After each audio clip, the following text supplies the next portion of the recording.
Fausto, amigo, ¿cómo estás? Muy bien, Miguel, ¿tú cómo estás? Muy bien, estoy muy contento, Fausto, porque tenemos una invitada más a su podcast Cisne.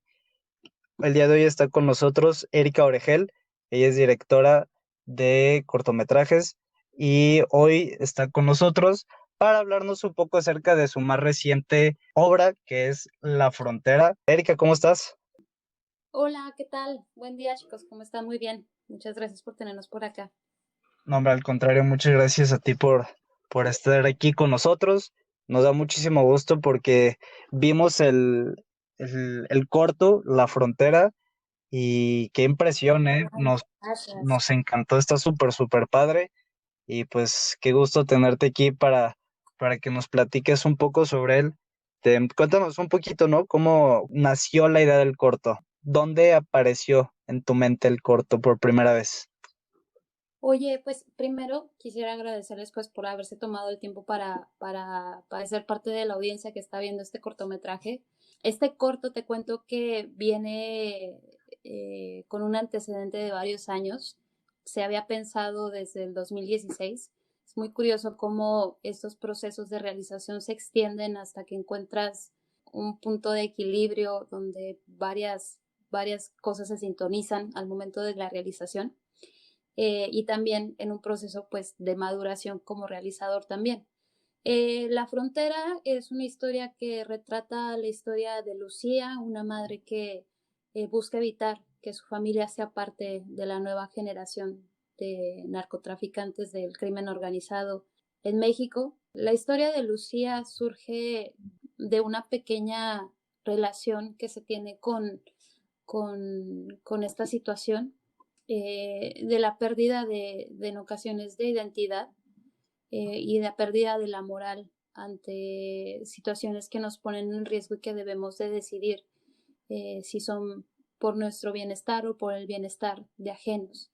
Entonces, surge también de esta toma de decisión de observar el comportamiento que tenemos a nuestro alrededor y ver más allá de estas situaciones. Entonces, La Frontera fue un corto que se relata entre Michoacán y Guanajuato. Afortunadamente, pues yo conocía el lago de Cuitzeo, había crecido precisamente entre esos dos estados y entre varios viajes, pues el lago de Cuitzeo se volvió una memoria de parte de mi historia, de mi vida, y tenía muchas ganas de ver lo que estaba pasando ahí y se compaginó con esta historia que quería contar. Entonces fue un proceso muy curioso de encontrar una historia que contar, pero también encontrar un sitio tan bello como el lago de Cuitzeo que nos permitía contar esta historia también. Ok, claro, como dices, es una historia cruda que se deja ver, digamos, de manera evidente en el cortometraje. Y ahorita que hablabas como tal del lago, fue complicado el proceso, de, digamos, de grabar en en todos estos paisajes, en todas las diferentes locaciones. Pues mira, creo que el director tiene un beneficio que tiene un productor que se encarga de todo esto.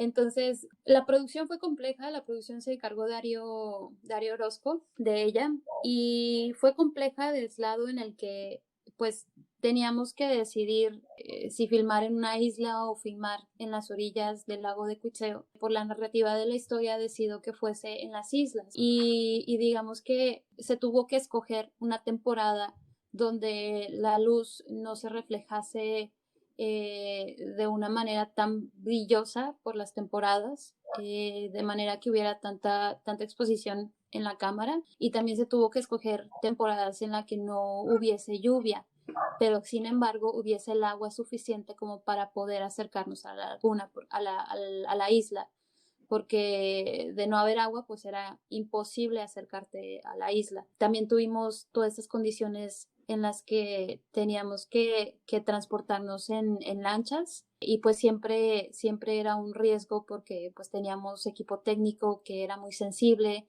lentes, cámaras, los propios individuos del crew. Sin embargo, pues contamos con el apoyo de los lancheros de las comunidades que son personas súper profesionales y que se la saben de todas a todas para navegar. Entonces ellos nos apoyaron de ese lado En cuestión de producción, al momento de realizar la historia, pues nos enfrentamos a esta situación de que yo quería que fuese una historia con luz natural, que quería que este retrato, precisamente porque tú lo mencionas, es una realidad que para muchos puede ser muy cruda, entonces no quería que esta memoria fuese mucho más cruda al momento de colocar violencia, que creo que no se necesitaba, que no está mal usar ese tipo de escenas, siempre y cuando sepas el motivo por el cual las estás poniendo en tu narrativa.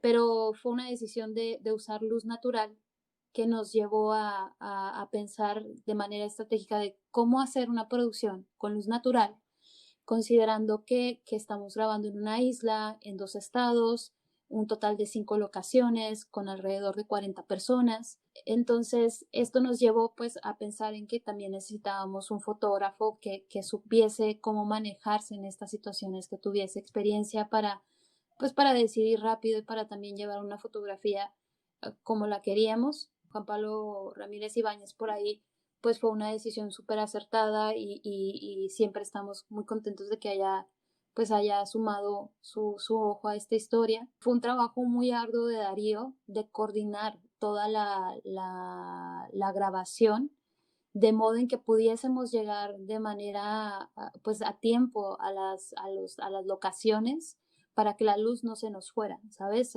Salir a unas 3 de la madrugada para estar listos a las 5 esperando el amanecer, ya listos para tirar cámara. Entonces, creo que por ahí hubo un timing muy exacto en el rodaje que nos permitió que todo fuese en 5 días.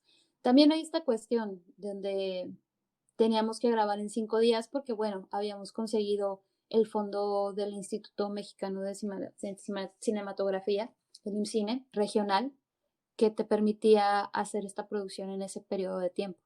Antes de meternos un poquito más en las cuestiones de la historia y de cómo fue la producción, me contó Eric que ahorita se está exponiendo en la plataforma del Festival Internacional de Cine de Morelia, ¿verdad? Sí, fíjate que se está exponiendo ahí hasta el 14 de junio. Nos encantaría nos acompañen a ver esta historia. Está en la plataforma del Cine de Morelia online. Que muchas gracias al festival, por cierto, al abrir estos espacios en estos tiempos en los que el cierre de festivales o el aplazamiento pues ha pegado tan duro en la distribución, no solamente a nosotros, pero a toda la comunidad cinematográfica. ¿Dónde más se va a estar exponiendo? ¿Dónde lo puede ver la gente? Cuéntanos un poquito. Bueno, mira, te cuento que de momento tenemos una ruta de festivales. Vamos a seguir con esta intención en festivales durante el siguiente año también.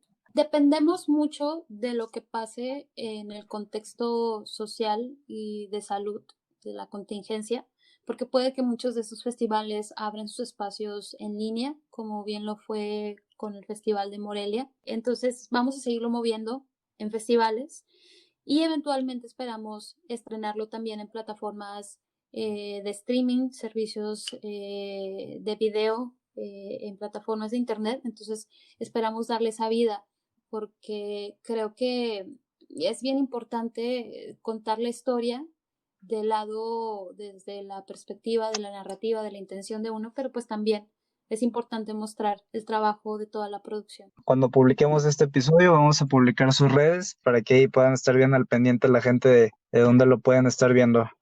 Sí, banda, entrenle a la página de Morelia para que vean el corto. Acuérdense, hasta el 14 de junio, hasta este domingo. Sí, porque está muy padre. Véanlo, gente, está muy, muy padre. Y ya, qué bueno que ya aclaramos esta cuestión de las fechas para que la gente esté atenta. Pero yéndonos un poco más al proceso como tal de elaboración del cortometraje, sé que todas las personas involucradas pues ponen su granito de arena para que esto se logre, pero tú como directora, ¿no había momentos donde creías que tú debías de tener cierto mando sobre la situación? Es decir, que necesitabas el poder controlar, digamos, todo lo que sucedía durante el rodaje de la película.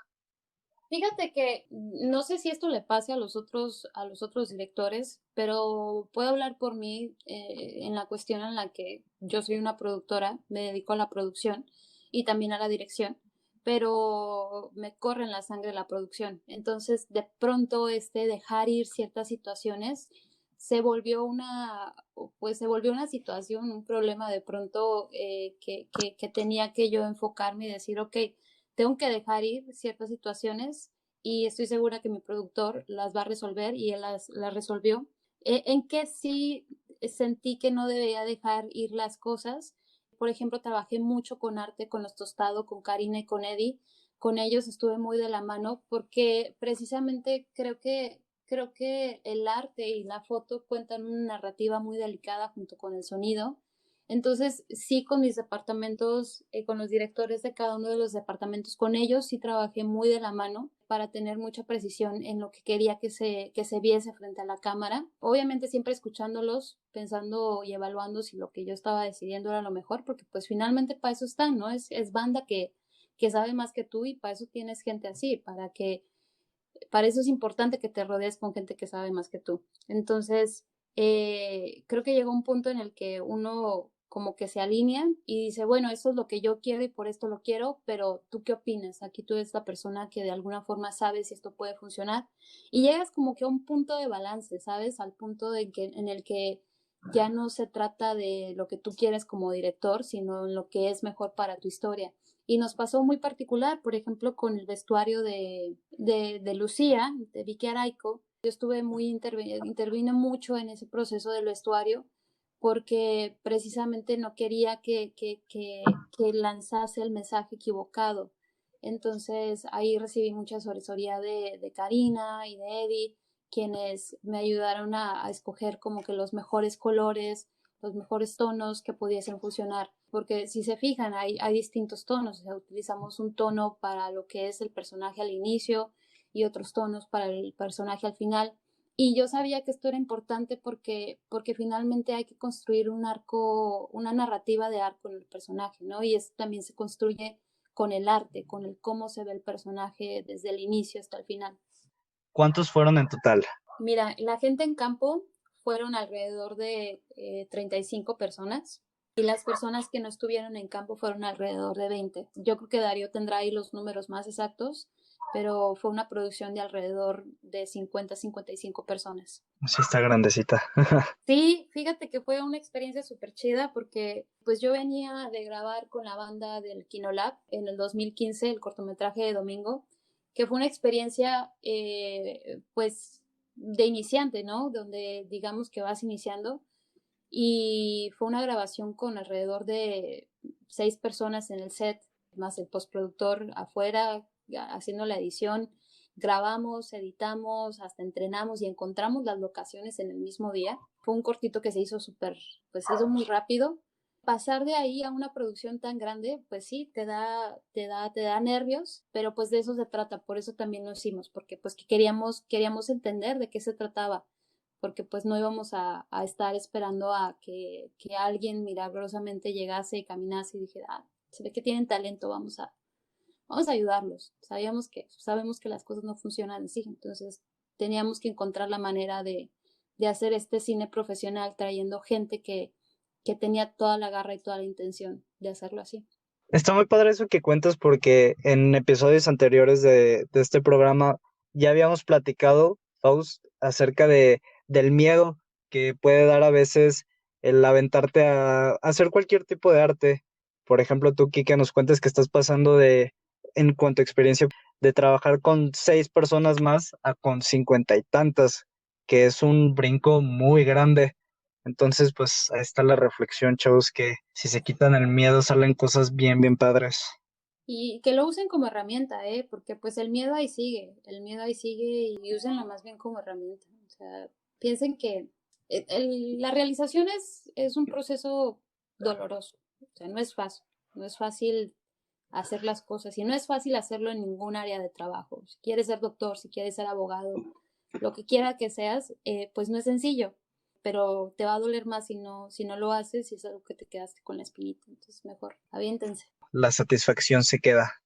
Sí, claro, eso se queda. Y también te da callo, te da experiencia. El arrojarte te da experiencia y decir, ah, sí me voy a aventar, pero ¿sabes qué? Me voy a poner un kit de seguridad para que el fregadazo no me duela tanto. Ok, Pues sí. sí, claro.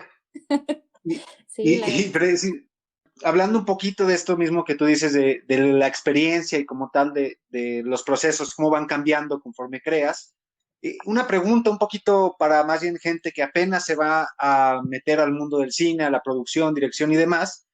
¿A ti qué te hubiera gustado saber antes de iniciar la grabación de este cortometraje? Particularmente y técnicamente hablando, el proceso de postproducción. Yo no estaba tan familiarizada con ese proceso, sobre todo cuando estamos hablando de que hay un proceso de conforming, de corrección de color, de que tienes que hacer deliveries. Yo los invito a que o sea, es muy sencillo, métanse a internet y lo pueden descubrir.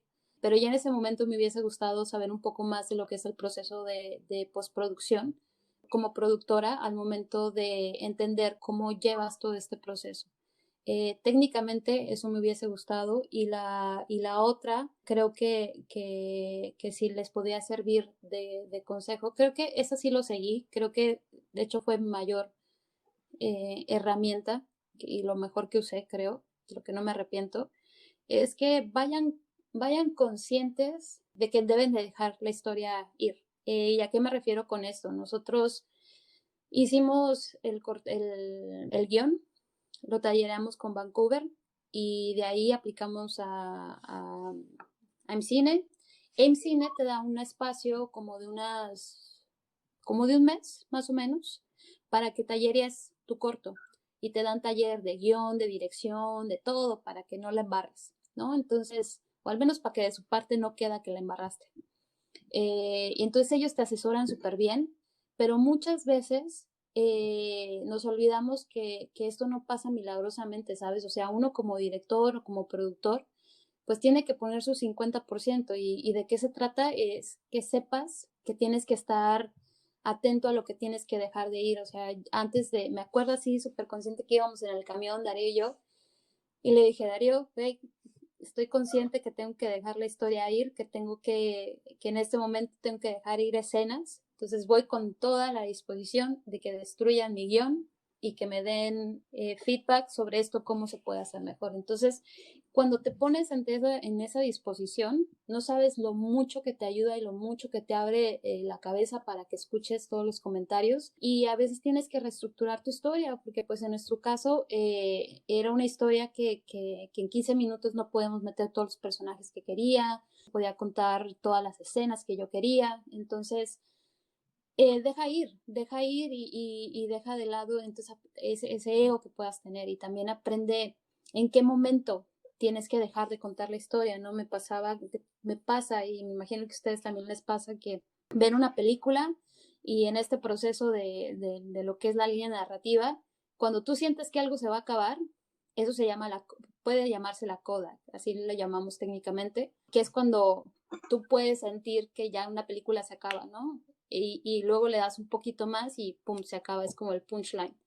Pero hay veces que damos la coda y luego le extendemos otros 15 minutos porque sentimos como directores, como escritores que tenemos que contar más. Entonces, sé muy preciso en lo que quieres contar, en lo que se necesita contar. Y otra cosa que les puedo también recomendar es que cuando tú como director y también como productor estás empezando a buscar los fondos de tu cortometraje, específicamente puedo decir de cortometraje, si estás buscando abrir tus fondos, ¿no? Buscar un fondo estatal, un nacional, como en este caso nosotros lo hicimos, te das cuenta de una realidad muy particular, que de hecho a mí me cayó en 20 por medio de mi productor, Darío, y es que cuando nosotros estábamos, pues de alguna forma vendiendo la historia, consiguiendo los fondos, pues tú cuentas la narrativa con una perspectiva, ¿no? Tienes una idea de lo que quieres contar, tienes una idea de lo que quieres hacer.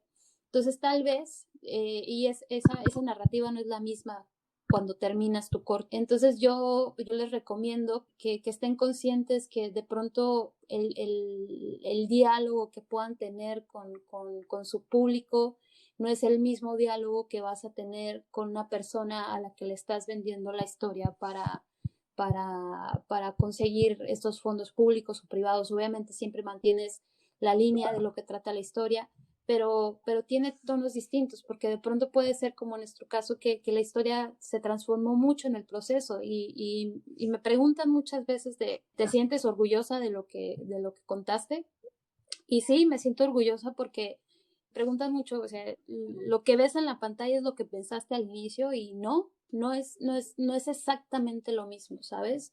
Y me siento orgullosa de que no es exactamente lo mismo porque precisamente pasas por un proceso donde pules la historia y hay mucho detrás de ello para pulir y contar lo que tienes que contar. Pues ahí tienen, chavos, consejos muy, muy valiosos, muy interesantes. Erika, ¿tú qué crees que falta aquí en México, en Guanajuato? Nosotros también somos de Guanajuato, Fausto y yo.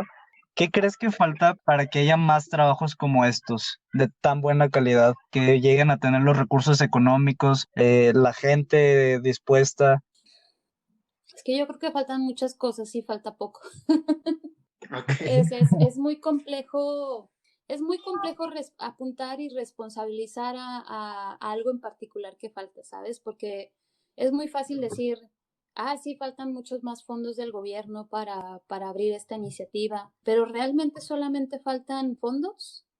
¿Será que falta, pues, esta responsabilidad también de la comunidad cinematográfica de responsabilizarse a hacer un buen trabajo, a usar bien sus recursos? Y no lo digo que no lo hagan, o sea, creo que hay un resto de banda que conozco que están en este proceso de hacer cortos, de hacer películas, de hacer series y lo toman súper en serio, ¿sabes?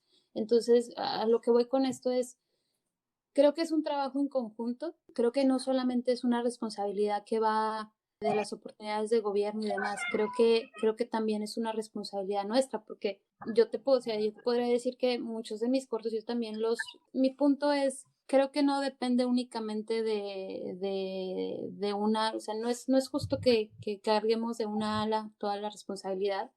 ¿Qué falta? Falta más fondos, falta mucha más responsabilidad de la banda también, que todos nos sumemos a hacer esto y que nos tomemos en serio esto, ¿sabes? Y creo que hay mucha banda que se lo está tomando en serio y parte de muestra de ello es con la responsabilidad te tomas en serio lo que hay y haces estas cuestiones. O sea, por ejemplo, también no tener miedo de invertir de tu propia mano. O sea, yo muchas veces estuve trabajando por mi propia cuenta y todavía de mi propia bolsa le invierto a mis proyectos, le invierto a las ideas, a las cosas que yo creo. Y cuando se conjuga, y yo creo que la frontera, hablando en términos de producción, me genera esta cierta satisfacción, porque creo que justamente hace esta sinergia donde conseguimos, afortunadamente había fondos del gobierno estatales con el Consejo Cinematográfico Estatal de Guanajuato y los obtuvimos, ¿cierto? Y con ello tuvimos la oportunidad y la fuerza moral de juntar un equipo de banda de Guanajuato que decíamos, hay gente responsable, hay gente que quiere hacer esto, entonces se compagina y cosas así pasan. Entonces yo creo que es importante que encontremos esos momentos en los que podemos compaginarnos. Sí, aquí me voy a ir un poquito más allá, digamos, en tu cuestión de autora del corto, pero no solo limitándome como tal al cortometraje, sino, insisto, a tu como tal perspectiva de autora. ¿A ti qué te inspira o qué es lo que te inspira cuando creas una obra, cuando, digamos, te propones a realizar algo? ¿Qué te inspira como tal? Va a ser bien raro. Nunca me había preguntado eso, pero sí es algo que tengo súper... Qué curioso. Me da mucha curiosidad tu pregunta.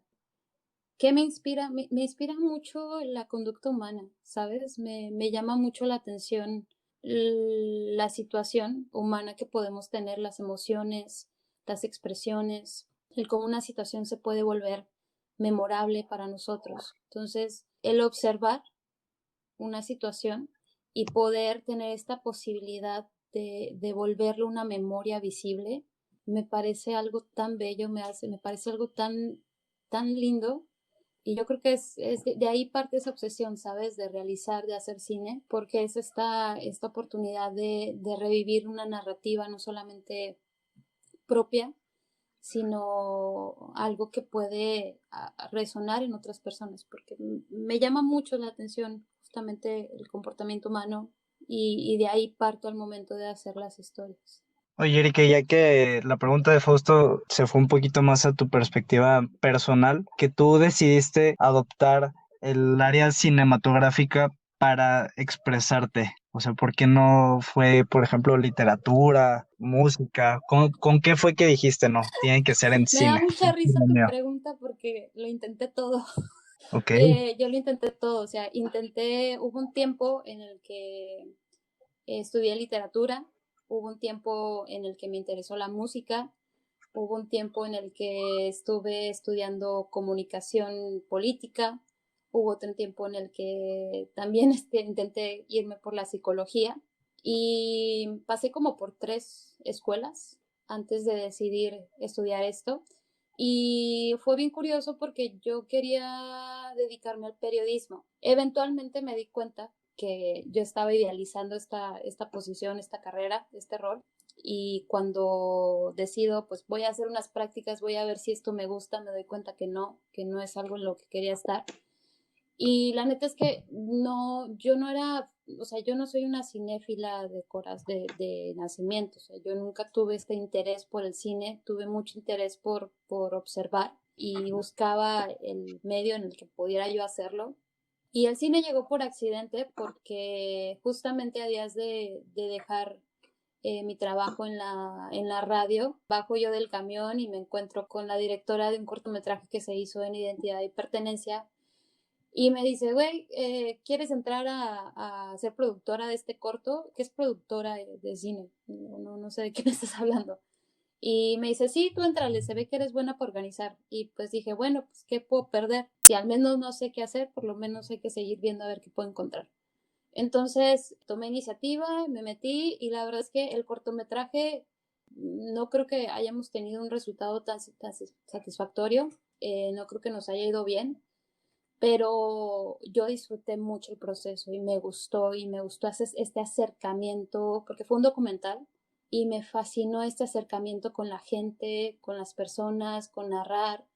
Y yo dije, de aquí soy, lo voy a volver a hacer. Entonces, desde entonces, pues no me he bajado. Y creo que el cine me dio esta oportunidad de tener esta observación mucho más cerca de lo que otras áreas como literatura, como mencionas, o música me estaban dando en ese entonces. está bien interesante tu respuesta, ¿no? Porque al final yo creo que no hay, por ejemplo, escritor que no valore el valor narrativo de la cinematografía, la impresión de la música, cosas así, ¿no? O sea, al final de cuentas, todo te enseña para, pues, tu carrera en general, Sí, ¿no? fíjate eso que te da, eso al tener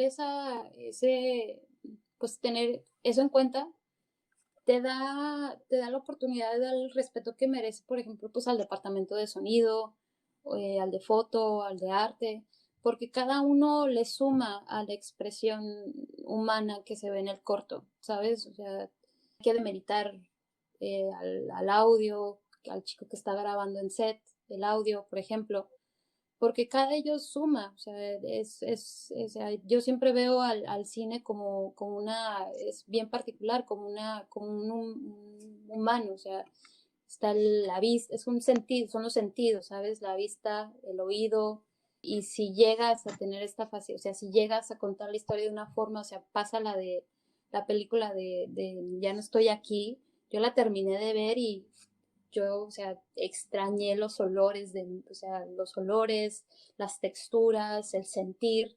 Y una película te puede hacer sentir eso si te tomas el tiempo como director o como fotógrafo o como sonidista de entender lo que hay cuando se trata pues, de la expresión.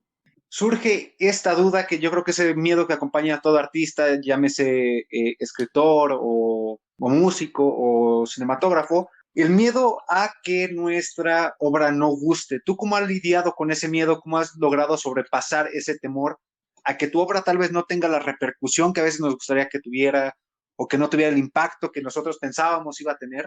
Yo creo que es importante que como realizador, y eso ha sido un proceso que nosotros mismos hemos vivido y lo reconozco porque pues somos finalmente realizadores, yo creo que es algo que ya cuando te vuelves pues más profesional, o sea que ya tienes callo, por así decirlo, pues ya le sabes un poco más a la movida, pero cuando vas iniciando, lo que yo les puedo decir desde experiencia propia es separen, tengan esta conciencia de separar lo que es el éxito para ustedes. Y eso me lo decía Sandra de Silva en una charla que tuvimos. Y es, o sea, separen lo que es el éxito para ustedes. O sea, para nosotros, por ejemplo, un éxito, o sea, fue haber realizado esta producción, fue haber juntado a la banda de Guanajuato y de Ciudad de México y de Michoacán y poder haber realizado esto, haber concluido este proyecto. Y la otra es poder haber contado la historia y la otra es poder llegar a estas personas, ¿no? Entonces, yo creo que es bien importante que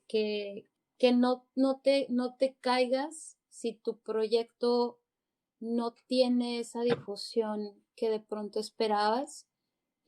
Más allá de que te caigas, piensa por qué tal vez no está funcionando. Y justamente me ha pasado que se me acerca banda y me muestran sus proyectos, me muestran su corto. Hace poco vi el corto justamente ahorita tenía una llamada con unos chavos y vi su corto y les dije, qué corto tan bueno, qué onda, ¿por qué no se está moviendo? Me contaron su estrategia de distribución y entendí completamente por qué no se estaba moviendo.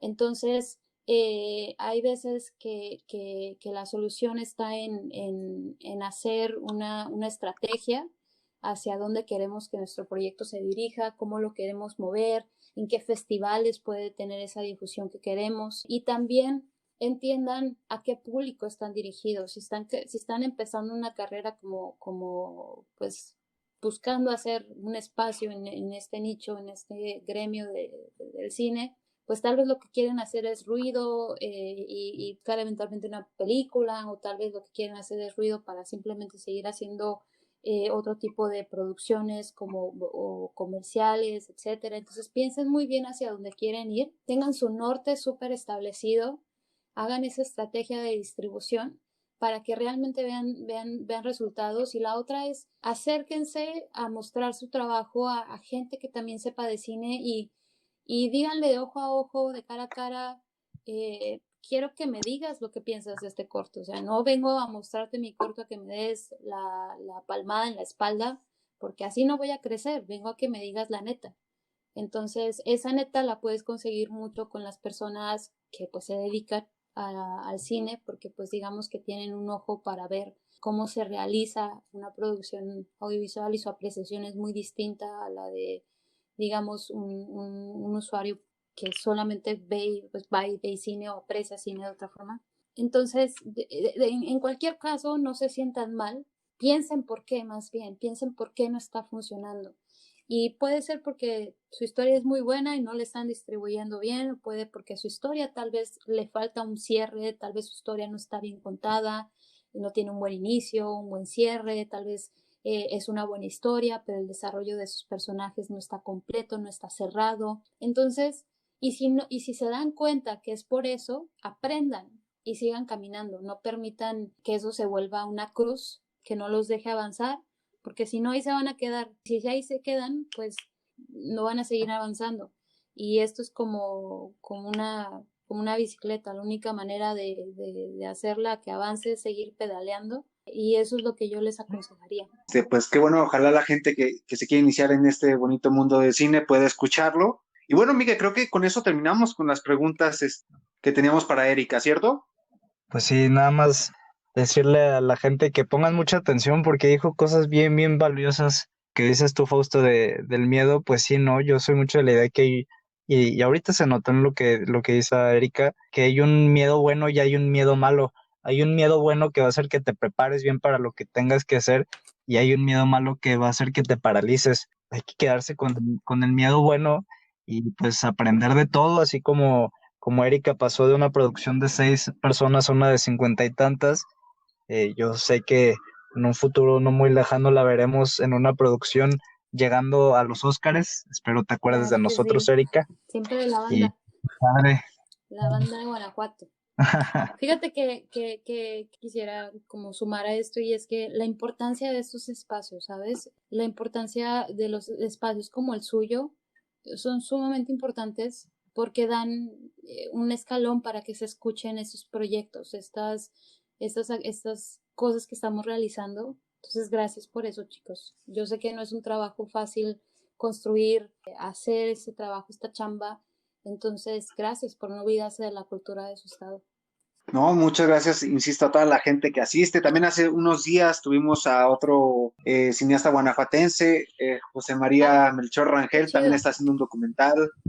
Sí, así es que aquí estamos trayendo un poquito de lo que es el mundo del cine, por lo menos de Guanajuato, y esperemos que posteriormente también a nivel nacional podamos traer gente que haga cine y demás artes.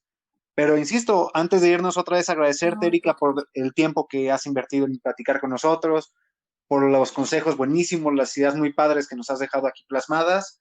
Y bueno, creo que eso es todo de mi parte, agradecerte mucho no, por estar ustedes aquí chicos, otra espero vez. que a los que nos están escuchando esto de verdad les haya servido de mucho para sus carreras y vayan a ver La Frontera que está en el Festival de Morelia hasta el 14 de junio para que sepan de qué estamos hablando y por qué estamos hablando de lo que estamos hablando.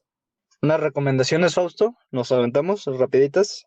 Antes de irte, Erika, nos gustaría que nos dieras una recomendación cultural, digamos, además de ver, obviamente, La Frontera, este magnífico corto.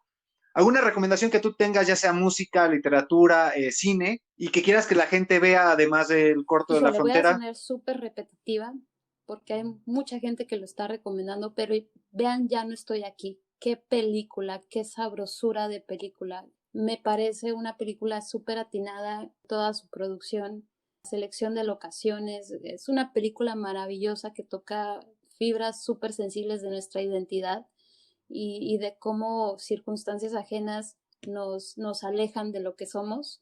Eh, ¿Y qué película tan atinada al escoger Nueva York? Perdón, ya me estoy extendiendo, pero, pero véanla, vean, ya no estoy aquí, chille con esa película. De verdad, necesitaba ver eso en mi cuarentena. Qué padre, sí, yo también ya me le eché como Qué 3 veces buena. seguidas, la fotografía Qué bellísima, todo, atinado como dices, escoger, increíble y dentro no quiero de esa decir, o sea, película. no quiero caer en los espacios de cliché, pero, o sea, qué atinado escoger Nueva York, porque es un sitio, hay una escena donde, si no la han visto, no me escuchen, o si no, corten esto, la edición, pero hay una escena donde el personaje le dice a uno de los otros chicos, pues no intentes ser negro, ¿no? O sea, no eres rapero. Y, o sea, es tan a la actualidad de lo que está pasando, o sea, de la identidad y que no tienen, o sea, cómo adoptamos identidades de otros estados por la riqueza cultural. Es una película que vale la pena ver. Yo no les voy a recomendar de cine porque ahorita no tengo nada nuevo, pero he estado escuchando mucho un disco que no es tan nuevo, pero está bien, bien divertido, que es el Un Segundo MTV Unplugged de Café Tacuba, banda famosísima que nada tengo yo que hacerles publicidad, pero está bien divertido, por si lo quieren escuchar y no lo han dado una vuelta, No se lo está pierdan. bien padre. Y yo también ya no estoy aquí, por favor, háganle caso a Erika, si no la han visto, véanla, muy buena película. Y además de eso, el libro tal vez de Doris Lessing que estoy leyendo en este momento, Gatos Ilustres, para quien le guste los gatitos, es un bonito libro sobre los gatos y cómo han influido en la vida de Doris Lessing. Órale, Fausto, pues amigos, muchas gracias por habernos escuchado. Tienen ahí muchos consejos con Erika. Vayan a ver La Frontera, donde esté saliendo. Nosotros se los vamos a ir publicando con muchísimo gusto. Erika, otra vez, No, ¿de qué? muchas Ustedes. gracias. Ahí nos estamos viendo, banda. Los vemos ahí hasta el 14 de junio. Vayan, vean La Frontera en Morelia. Véanla, por favor. Y bueno, y agradecer también a los que siguen la página, a los que escuchan el podcast y a los que envían sus colaboraciones artísticas a la página. Muchas gracias por seguir a Cisne Revista Digital. Y bueno, creo que eso es todo. Muchas gracias a los que nos No, ¿de qué, escuchan y chicos? otra vez Chao, gracias, chicos. Erika. Sigan la página Revista Digital Cisne.